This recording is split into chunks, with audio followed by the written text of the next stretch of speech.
20 years ago, when I was starting DVAN, imagining about in DVAN, we really thought, oh, we'll move Vietnamese American literature, Southeast Asian literature from the margin to the center.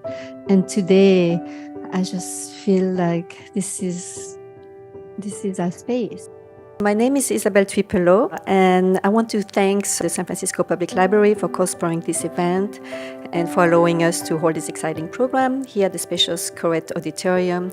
In California, people of color are majorities, and yet the 90% of the publishing industry is white. Out of 220 books, a bestseller for fiction by New York Times in 2020, only 20 books were published by people of color. So we felt like, oh, maybe we can knock at some doors and work for publishing industries to see if we can provide some opportunities for diasporic Vietnamese writers. She calls every day at 8 a.m.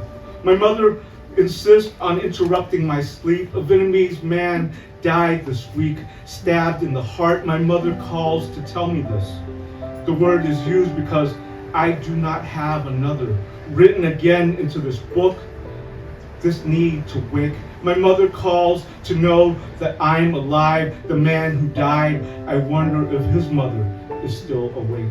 I really began to write when I was 16 years old, because I think it's the moment I told myself, well, if you have to be here in this world, what do you want to do? And well, I wanted to write. It was really like a healing process for me. And when people read it, I think it's also a book that heals people, even though they are not Vietnamese, or even though they didn't have the same story. Splash into murky depths, greeting a time zone between breath and drowning.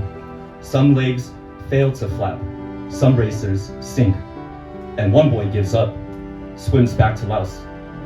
This year is a big year for us because we became a non-profit organization. This is huge, right?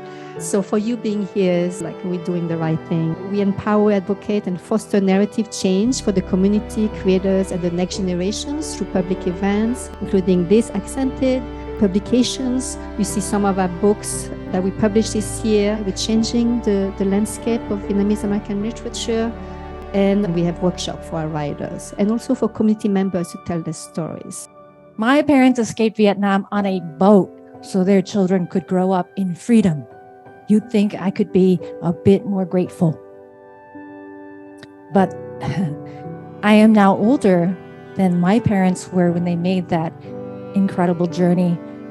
But I fear that around them I will always be a child, and they a symbol to me, both sides of a chasm full of meaning and resentment. My story is like one of many hundreds of thousands of people's stories, but it's not exactly, right? And there's different ways to tell it, and so many angles and facets and experiences. You know, our stories and poetry are important.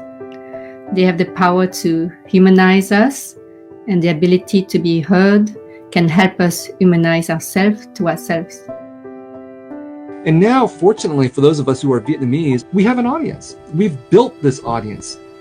Now you're not lonely because, we have built a community of readership. We believe that empowering Vietnamese voices around the world, that the stories, imaginaries, and poetics of a thriving Vietnamese diaspora can unite our global community.